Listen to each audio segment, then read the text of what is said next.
এক ছোট্ট গ্রামে বাস করত এক বৃদ্ধা ও তার ছোট নাতি মন্টু। তাদের দিন চলত বুড়ির ঝুড়ি বোনা এবং মন্টুর নদী থেকে মাছ ধরা দিয়ে। একদিন মন্টু নদীতে মাছ ধরতে গিয়ে একটা সোনার কলসি পেল। সে খুশি হয়ে সেটা তার দিদিমাকে এনে দেখালো।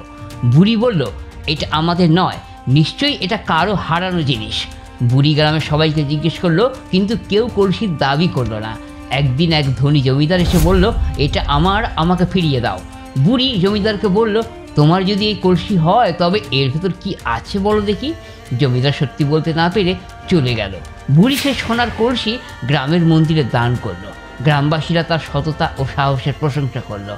বেতাল বলল, বিক্রম বলো তো, বুড়ি জমিদারকে প্রশ্ন করে কি প্রমাণ করতে চেয়েছিল? বিক্রম বলল, বুড়ি তার প্রশ্ন দিয়ে জমিদারের মিথ্যে দাবি উদ্ঘাটন করতে চেয়েছিল। যে সত্যিকারের মালিক সে অবশ্যই জানবে কলসির ভেতরে কি ছিল। জমিদার এর উত্তর দিতে না পারায় তার মিথ্যাচার প্রমাণিত হলো। বেতাল হাসলো এবং যথারীতি পালিয়ে গেল। বিক্রম আবার তার পিছু নিল।